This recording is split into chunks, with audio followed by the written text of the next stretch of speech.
Bien, entonces empezamos ahora la clase de hoy, martes 13 de abril. Bueno, la fecha supersticiosa es más bien el viernes 13, ¿no? Pero en nuestro ambiente latino se transformó por alguna razón en martes 13. Primero, pues quiero saludarles, decirles que, como siempre, me complace mucho estar en este curso con ustedes y espero que todos se encuentren muy bien en todos los sentidos. Esta es la semana de los exámenes parciales, por lo que pues imagino que tienen una cierta intensidad adicional de trabajo. Espero que la logren superar con mucho éxito en todos los cursos que están desarrollando. Quería abrir primero una pregunta por si alguno de ustedes tiene comentarios u observaciones sobre el tema del trabajo que les asigné como segundo corte. Vi que todos se inscribieron en los grupos normalmente. En el día de ayer configuré los grupos en la plataforma conforme a la distribución que ustedes escogieron. Y pues ya quedó en sabio el enlace para subir el trabajo con fecha, como habíamos dicho, con fecha 22 de abril. Por grupos, es decir, que cada grupo pues no es, basta con que un integrante de cada grupo suba los entregables para que quede hecha la entrega para todos los integrantes del grupo. Bueno, las preguntas que tengan o las dudas que vayan surgiendo a medida que vayan haciendo ese trabajo, pues estaré, como siempre, voy a estar entonces a disposición de ustedes para resolverlas en el momento en que se presenten. A partir de ahora, entonces, vamos a abrir el tema del tercer corte. El tema del tercer corte incluye esencialmente los conceptos correspondientes al procesamiento, a los métodos de procesamiento numérico para resolver derivadas integrales y ecuaciones diferenciales ordinarias de primer orden. Vamos a hacer un esfuerzo no demasiado agitado para impartir esos temas muy pronto, o sea, no extendernos hasta la última semana del semestre dando los temas, porque el tercer parcial está concebido también sobre la base de un trabajo y pues en la medida en que podamos avanzar bien en los conocimientos, en los temas, pues tendrán más tiempo para desarrollar eso. En la semana entrante, entre esta semana y la semana entrante, les haré entrega de los términos de ese trabajo del tercer corte para que lo sepamos con suficiente anticipación, no porque sea más voluminoso, porque no lo va a hacer, sino para que pues tengamos más tiempo de preparar y de organizar los entregables que se les van a pedir allí. No tengan temor de que se trata de un trabajo muy complicado o muy complejo. Hay que hacer alguna investigación porque en este trabajo vamos a medir un poco la capacidad de averiguar conocimiento nuevo, y sí les voy a proponer quizás algunos problemas un poco, digamos, un poco comunes para lo que ustedes están acostumbrados a desarrollar, pero pues se trata de averiguar, de investigar un poquito sobre la temática y de resolver algunas preguntas cuya solución realmente no va a ser compleja, exige algo de trabajo, pero tengan la tranquilidad de que no va a ser, aunque pueda parecer al principio al leer el enunciado una cosa extraña o una cosa de la que no sabemos mucho, porque hay varios temas allí sobre procesos y cosas de industria que seguramente la mayoría de ustedes no han tocado.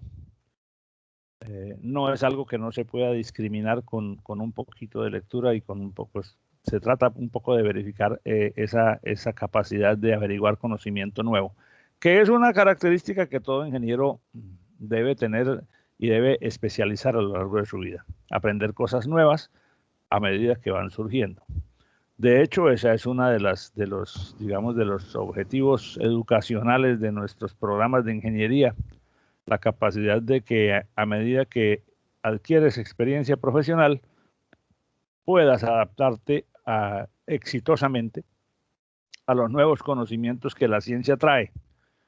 Porque si uno pensara que puede desarrollar su vida profesional tomando como base los conocimientos que recibió en la universidad, está frito, porque los conocimientos que uno recibe en la universidad son válidos en el contexto temporal del tiempo en que estás estudiando y tal vez un par de años más, pero como bien sabemos, el conocimiento se renueva cada vez más rápidamente.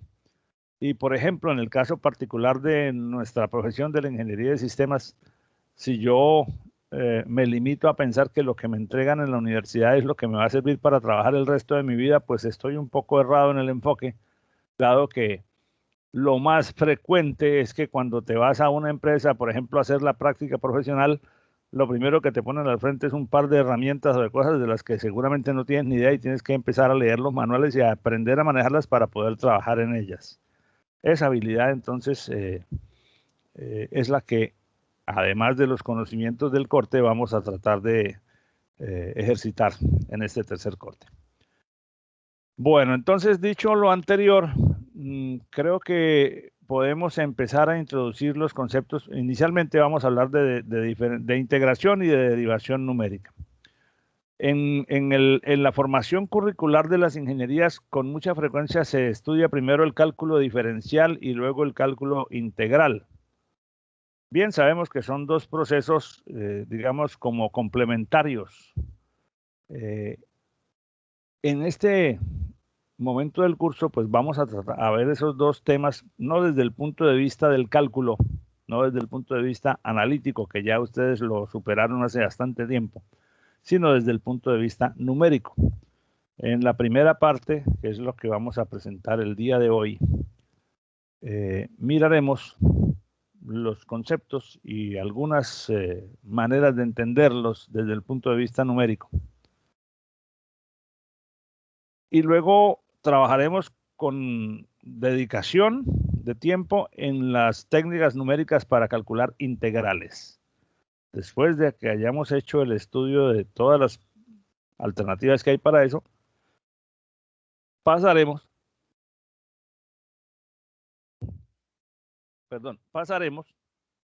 al cálculo numérico de derivadas. Es decir, hoy vamos a entregar, digamos, a presentar los dos conceptos en forma general. Luego hablamos de las distintas maneras de calcular integrales numéricamente y cuando hayamos cubierto las integrales, entonces cubriremos el tema de las derivadas. Resulta un poco más cómodo hacerlo así, veremos más adelante las razones. Bien. Vamos a compartir la pantalla entonces.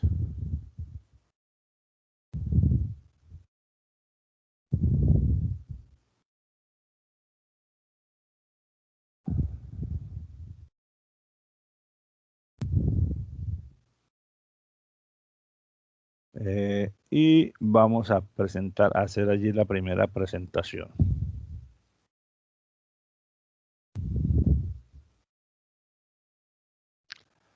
Bien, entonces este tema pues se refiere a dos procesos, digamos, a las dos grandes herramientas del cálculo, la integración, la derivación y la integración. Bueno, a dos de las grandes herramientas que tiene la matemática superior. Pero las vamos a ver, como dije hace un momento, desde la perspectiva puramente numérica. Es decir, sin acudir a técnicas de solución analítica como las que ustedes ya vieron en los cálculos del primero y del segundo semestre. Pues porque el propósito aquí es resolver esos problemas de una manera computacional o de una manera sustentada en operaciones numéricas, más que en reglas o en teoremas o en técnicas analíticas.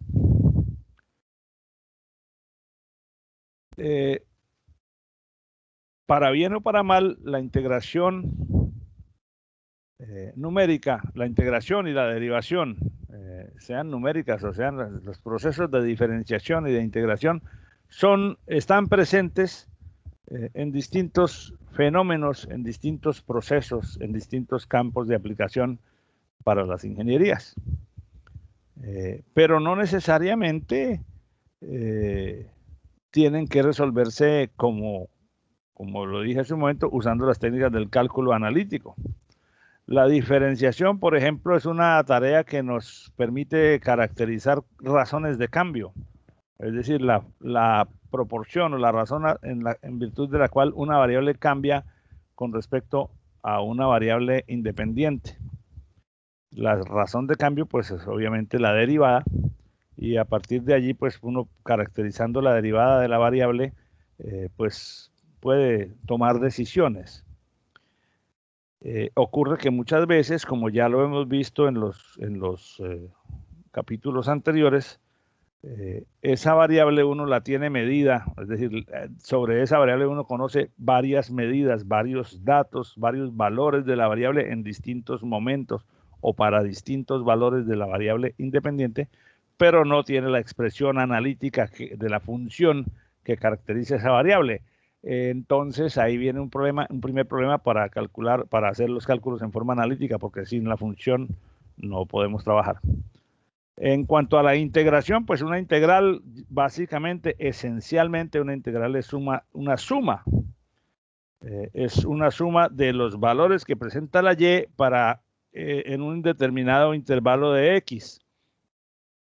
Quiere decir que en nuestro referente para este curso nos interesan las integrales que están definidas entre un límite inferior y un límite superior. Y el cálculo de la integral es la suma de los valores que tiene esa variable y o esa variable dependiente en un rango, en un intervalo de valores de la variable independiente, como bien sabemos.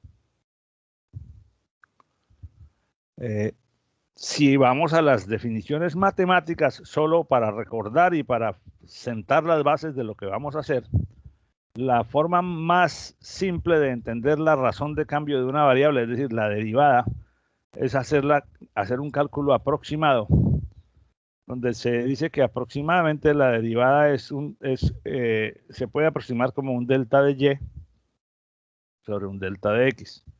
Es decir, la función en un valor, la diferencia de alturas que tiene la función entre un valor x y un valor x más un delta, esa diferencia de alturas dividida entre la diferencia de x, o sea, entre el tamaño del intervalo entre x y el delta x. Esa es la primera aproximación, digamos, es la forma como se aproxima en su manera más elemental el cálculo de una derivada. Ya sabemos que la expresión matemática analítica dice que la derivada es precisa o es exacta matemáticamente cuando el delta x tiende a 0. Entonces, en la medida en que el delta x, en que los dos extremos de ese delta x sean muy cercanos entre sí, la derivada va a ser más exacta en su cálculo, y entonces por eso se formula como dy en dx, entendida como el límite cuando el delta x tiende a 0 de lo que tenemos aquí arriba. Esa es, digamos, la expresión analítica precisa de una derivada, donde se entiende que y' es la derivada de f de x y geométricamente corresponde a la pendiente de la curva f de x para cada uno de los valores de x en cuestión. Esa, digamos, es la definición conceptual de la derivada.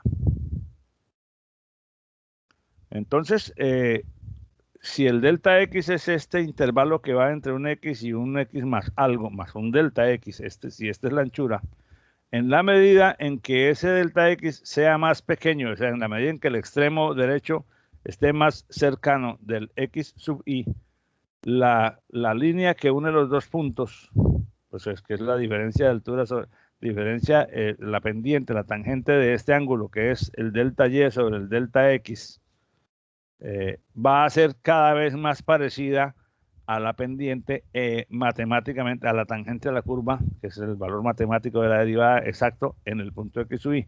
Si el x sub i más delta está muy cerquita, está por aquí muy cerquita, entonces la recta, esta recta, para dos puntos que están muy cercanos sobre la curva, pues se parece cada vez más a la tangente en este punto. Eso es algo que ya sabemos y pues simplemente lo menciono como sustento conceptual del término de derivada. Por su parte, la integración es el proceso contrario. Es el proceso de sumar los valores que tiene la variable dependiente en un intervalo dado. Entonces, si se trata de una función en dos dimensiones donde y depende de x, lo que obtiene la derivada es una superficie que se entiende como, coloquialmente se dice, el área bajo la curva, pero es más preciso decir el área entre la curva y el eje de la variable independiente. Y si la función depende de dos variables independientes, f de x y y, la integral puede entenderse como un volumen, porque siendo en tres dimensiones, pues la suma no es de superficie, sino de volumen, y se entiende 3D. Se suele representar como con una S estilizada para recordar que se trata de una suma, en donde se multiplica el valor de la altura, que es la altura de la función f de x, por un diferencial de x. Un diferencial de x por una altura, o sea, una base que es pequeñita por una altura que tiene determinada altura, base por altura, pues es el área respectiva que hay entre x y el x más un delta.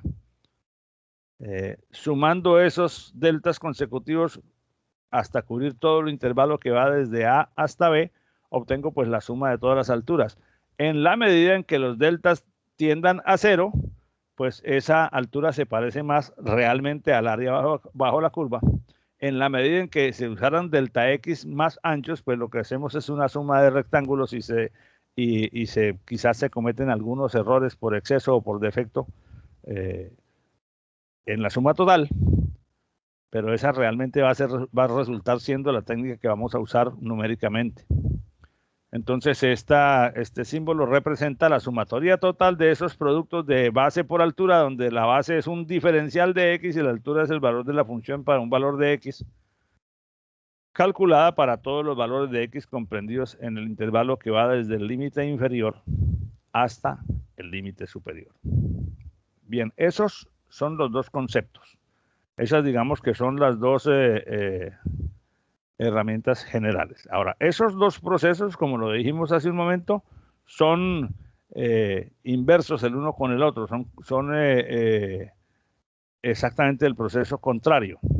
Si, por ejemplo, yo tengo una curva que define la posición de un cuerpo en función del tiempo, la posición, por un proceso de derivación yo puedo obtener la velocidad de ese cuerpo. O sea, si esta función representa la posición, al derivarla a ella me representa la velocidad. Si yo derivo la velocidad, es la segunda derivada de la posición con respecto al tiempo, es la aceleración del cuerpo. Entonces, de una función que representa un determinado fenómeno, por un proceso de derivación yo obtengo otra. Ahora, si yo tomo esta, y hago un proceso de integración para un intervalo dado, lo que obtengo es la posición del cuerpo al final de ese intervalo. O sea que si de esta posición yo obtuve esta derivada, al integrar esta derivada en este intervalo desde aquí hasta aquí, obtengo nuevamente pues la posición del cuerpo. Eso es pues como para reiterar por tercera vez que se trata de dos procesos inversos. Entonces, ¿en qué casos nos vamos a enfrentar a estas situaciones, numéricamente hablando? O sea, desde la perspectiva de los procedimientos numéricos. Un primer caso es cuando uno tiene una función continua, le dan a uno una función continua simple. Una función continua simple, y me refiero en ese caso a una función trigonométrica, a una función exponencial, a un polinomio. Son muy simples, o sea, son triviales para hacer la derivada o la integral, pues se puede derivar o integrar con una facilidad relativa, porque si se trata de un polinomio, uno sabe cómo es la regla para derivar y aplica la contraria para integrar. Si se trata de una función exponencial o de una función trigonométrica, pues hay que saber algunas cosas adicionales, porque con las funciones trigonométricas, pues hay conceptos, la derivada del seno, coseno, la derivada de coseno menos seno, la ta, ta, ta, ta, ta, ta. Y además, dependiendo de cuántos términos tenga la función, pues hay que tener en cuenta otras reglas como la derivada de un producto, depende de cómo esté organizada la función, aplicar esas reglas para calcular la derivada. Eso desde el punto de vista analítico. Ese es, digamos, un primer caso en donde el problema podría ser trivial y no requeriría de métodos numéricos en la medida en que tengamos todavía cierta habilidad para calcularlo. Bueno, y hoy en día pues contamos con herramientas que hasta nos suplantan esa necesidad. Otro caso es cuando tienes una función continua de bastante complejidad, para la cual es difícil o puede resultar de pronto hasta imposible hacer el cálculo de la derivada o el cálculo de la integral por la enorme complejidad algebraica o conceptual que tenga la función. Ahí tenemos un problema, pero si esa es la función que caracteriza un determinado proceso que estoy estudiando y esa es la que tengo que integrar entre el t0 y el t igual a 8, por poner un ejemplo, pues es con esa con la que tengo que pelear, así sea muy complicada, pero posiblemente no tengamos herramientas para resolverlo analíticamente. Posiblemente si yo le meto eso a una calculadora algebraica, nos dé alguna imprecisión o nos dé algún error, porque ningún software es infalible para eso. Si ese fuera el caso, pues ahí tenemos un problema en el cual es necesario acudir a las alternativas numéricas. Otro caso que se nos puede presentar, el que hemos manejado en los temas anteriores, es cuando a uno le dan la función tabulada, no le dan la expresión de la función, sino que se trata de mediciones que se hicieron en alguna forma o de mediciones de una variable para distintos valores de la variable independiente y te dan una tabla de valores. Esta es la función. La función está representada por esta tabla, pero no tienes la expresión de la función. Entonces, en ese caso tienes un conjunto de datos discreto, 20, 50, 70 observaciones, obtenidos experimentalmente como resultado de algunas mediciones o leídos en un dispositivo, y se necesita integrar o se necesita derivar esa función. Entonces ahí vuelve a tener presencia los métodos puramente numéricos. Bueno, ese es digamos, el escenario de esta temática. Y entonces, para integración tenemos diversas técnicas bien conocidas. Igual ocurre para el cálculo de derivadas. Hay unas fórmulas de alta exactitud. Fórmulas. En todos los casos son fórmulas. Vamos a tratar de entregar en las clases, en las siguientes clases, la deducción de esas fórmulas, porque después de que uno sepa de dónde salieron, pues simplemente aplica las fórmulas en cada caso, haciendo una aplicación, obviamente haciendo una aplicación inteligente para que el cálculo le resulte favorable, porque las fórmulas por sí solas no garantizan la calidad del resultado si no se aplican de una manera inteligente o de una manera sensata, por lo menos. Como en todos los casos de este curso, ese es un criterio sine qua non, la habilidad y el criterio del analista. En este caso, el analista es el ingeniero, o sea, tú, nosotros, para aplicar la fórmula o el método de una manera correcta, para encontrar los resultados que son pertinentes a la solución del sistema, y no simplemente plegarnos al número matemático que la fórmula arroja, porque puede ser, como ya hemos visto en otros casos, que ese resultado no sea matemáticamente correcto, pero no sea aceptable o no se adecue a las condiciones físicas del problema. Bueno, una primera manera estimar, digamos, una derivada. Ahora vamos a dedicar un par de minutos a ver técnicas manuales. O sea, estas son pues cosas muy pequeñas, pero siempre empezamos de lo pequeño a lo grande. Entonces, para estimar la derivada, cuando a uno le dan una tabla de valores, pues esto que voy a mostrar no quiere decir que sea un método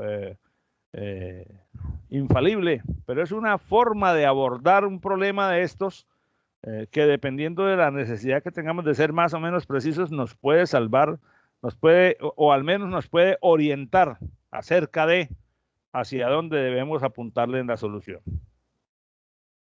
Si nos dan una tabla de valores de X y f de X como la que tenemos aquí, una forma de estimar la derivada es usando el concepto de diferencia dividida. Diferencia de F's, pues diferencia de Y sobre diferencia de X. Entonces, si yo miro los datos en el intervalo entre 0 y 3, yo podría decir diferencia de Y quedaría 200 sobre diferencia de X quedaría 3. Para ese intervalo de 0 a 3, la diferencia dividida me daría 200 entre 3, que son 66 y algo, ¿cierto? Ahora, entre 3 y 6, diferencias de Y serían 350 menos 200 son 150. Y 6 menos 3 son 3. Por lo que entre 3 y 6 la diferencia dividida, diferencia de Y sobre diferencia de X me daría 50. Entre 6 y 9, aquí me darían diferencia de Y es 470 menos 350, estaríamos hablando de 120. Y 9 menos 6, 3. Entonces la diferencia dividida entre este y este valor sería de 40 y así sucesivamente. Entonces,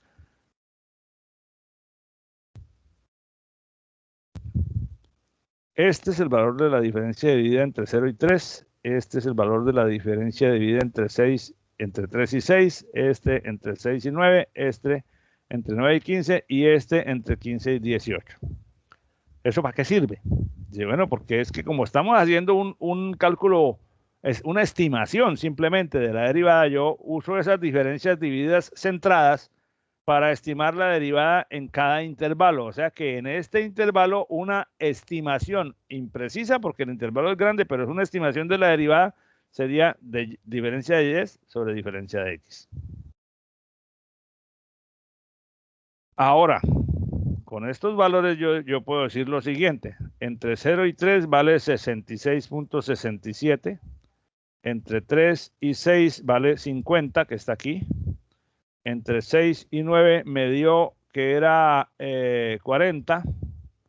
Fíjate que el siguiente intervalo de 9 a 15 tiene 6 unidades de ancho y la diferencia dividida en ese intervalo me dio 30, que lo ubico por acá, 30. Y entre 15 y 18, la altura me dio 23. Bueno, estas, obviamente aquí no están los números marcados, pero está calculado en proporción a esas alturas.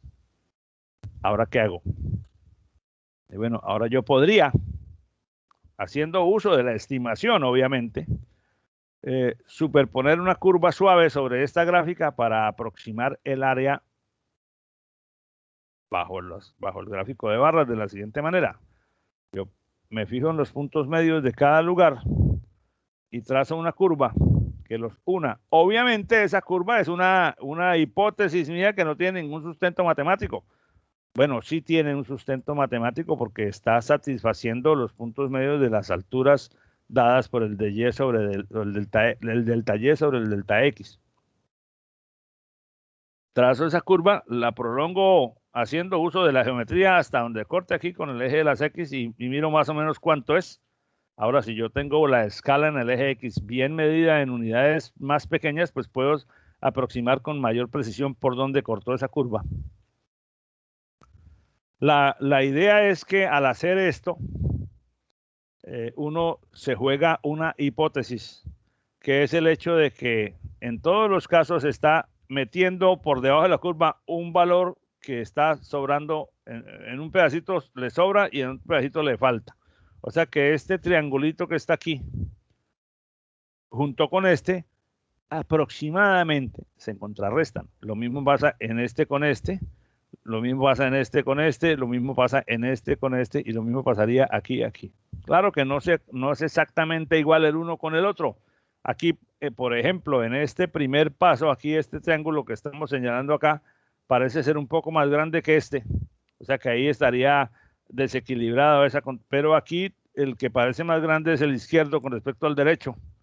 Entonces es posible que esa hipótesis uno la pueda usar en aras de encontrar un valor aproximado, haciendo esa suposición, que esos triángulos se contrarrestan uno contra el otro y por lo tanto la suma de esos errores por exceso o por defecto tiende a ser menor. Eso es una mera hipótesis, eso no está garantizado, pero es una hipótesis que le salva a uno la patria para decir, bueno, usemos esta curva para calcular las derivadas. En lugar de usar estas alturas que son discretas, porque de aquí vale un valor y entonces en 3 pasa abruptamente de aquí hasta aquí. Esta sí es una curva suave que me permite calcular con ella o que me permite medir para cualquier valor de X un estimado de la altura en Y. Entonces, ahora yo podría decir de una manera un poco más correcta, para el valor de 0,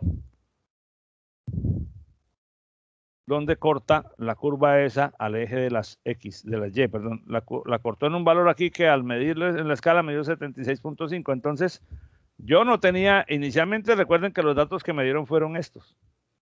Entonces yo no tenía el valor de la derivada en 0, en 3, en 6, en 9, pero con esta curva sí lo puedo estimar. Recuerden, eso es haciendo la suposición que ya se mencionó anteriormente y esa es una mera aproximación manual geométrica.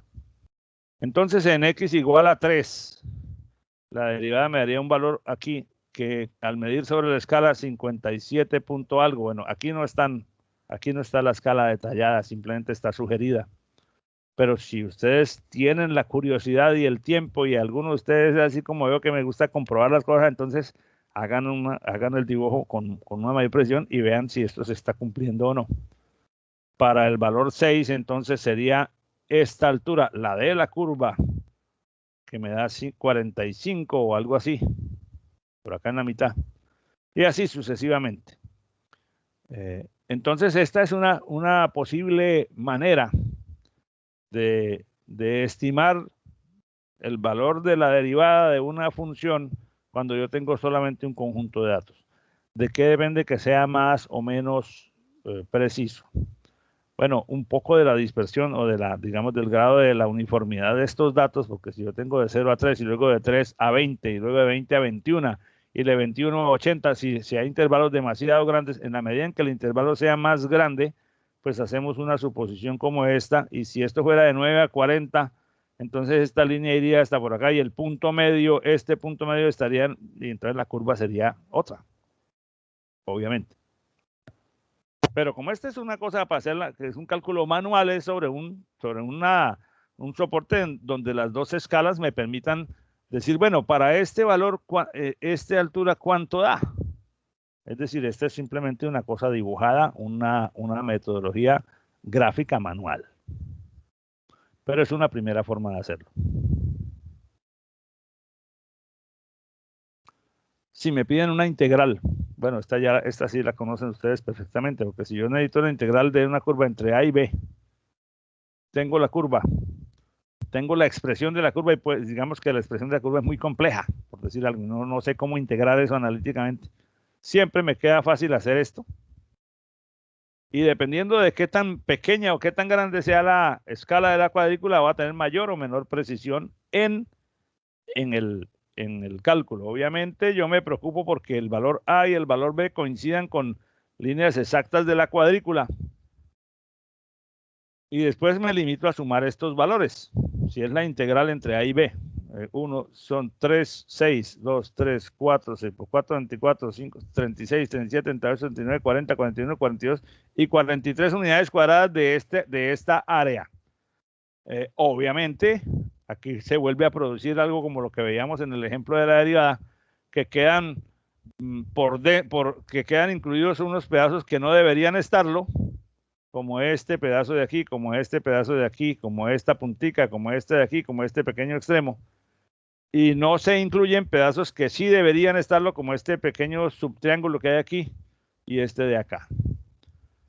Se mejora naturalmente el cálculo acudiendo al principio matemático del proceso. Haga el diferencial de x más pequeño, la cuadrícula más pequeña. Si yo cada una de estas cuadrículas la divido en 10, si tengo la posibilidad de hacerlo, pues obviamente los pedacitos que van a quedar por fuera y por dentro son cada vez más pequeños.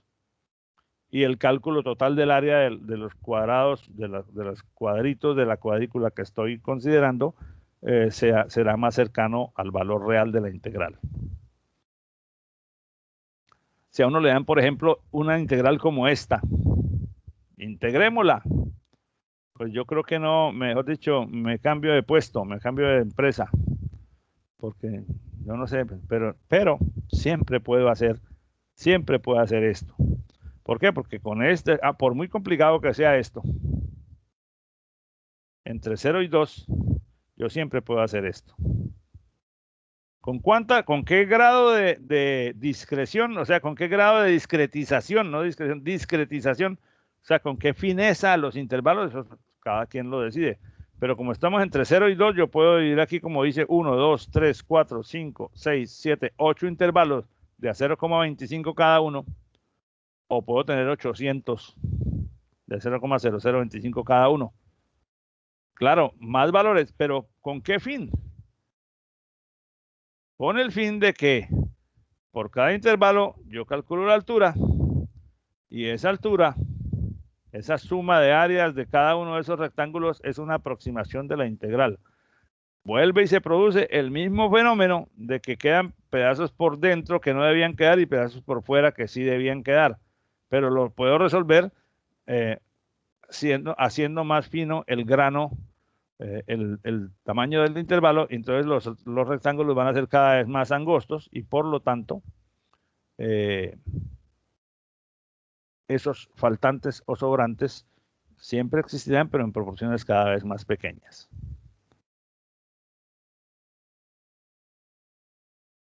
Bien, eso digamos como por ver hasta ahí, como por ver digamos el escenario de los recursos que un ingeniero tiene dentro de sus habilidades para resolver un problema de estos rápidamente, o al menos para estimar una solución razonablemente cercana para tener una idea de la magnitud de la solución y poder precisarla numéricamente con otra técnica. Pero es muy fácil de hacer porque en ambos casos se trata de simples sumas. Si vamos a calcular integrales de una manera un poco más sofisticada, que realmente no es mucho más sofisticada, pero que se basa en automatizar estos procedimientos que hemos hecho ahora. Entonces, para el tema de integración numérica, vamos a discutir lo que se llaman las fórmulas de Newton-Cotes, o de Newton-Cotes, que son estrategias numéricas para aproximar una integral utilizando la técnica anterior, junto con unas consideraciones adicionales realmente pequeñas, que básicamente en todos los casos se refieren a utilizar un polinomio simple que aproxime razonablemente bien a los datos. En estos casos, los polinomios que hemos usado en cada intervalo son de una línea recta. Entonces, incluso, como en este caso, la integral la calculamos como la suma de estas áreas, pues ahí estamos cometiendo algunos errores. Pero uno podría, usando estos puntos, pues estos puntos en 0, 2.24, el siguiente 0.25, entonces estaríamos usando esta sucesión de líneas rectas o usar una estrategia de aproximar un polinomio a ese conjunto de puntos. Habría que hacer algunos análisis previos para saber si el polinomio que vamos a usar es el más adecuado o no. Y bueno, y esa estrategia de usar un polinomio es la que se usa tanto en la regla del trapecio como en la regla de Simpson de 1/3 como en la regla de Simpson de 3/8. Entonces ese será el tema que vamos a abordar Ya no lo haremos el día de hoy porque tenemos las 11:47 minutos y pues obviamente en los minutos que nos quedan pues no voy a dejar el tema empezado. Pero ese es el panorama que sigue. Después de que veamos la regla de Simpson de un tercio, estas tres reglas de Simpson, vemos una generalización. Hay algunas otras técnicas adicionales después de que hayamos visto estas y luego procederemos al tema de las derivadas. Bien, ese digamos entonces es el aperitivo del tema. La presentación de lo que vamos a ver en esta semana, en la siguiente semana, creo que un par de semanas nos va a tomar eso como mucho. Bueno, entonces,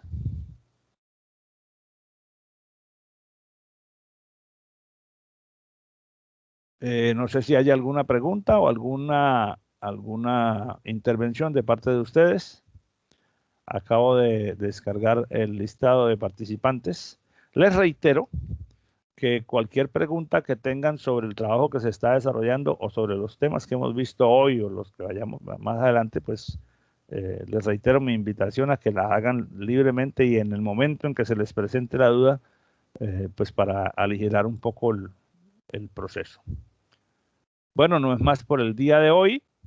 Les reitero mis agradecimientos por venir a la clase, por haber estado acompañándonos ahora. Y nos veremos entonces en la clase del próximo viernes con el favor de Dios. Muchas gracias y que tengan un feliz resto de día. Muchas gracias, profe. Gracias, profe. Bueno, profe, hasta luego. Hasta luego.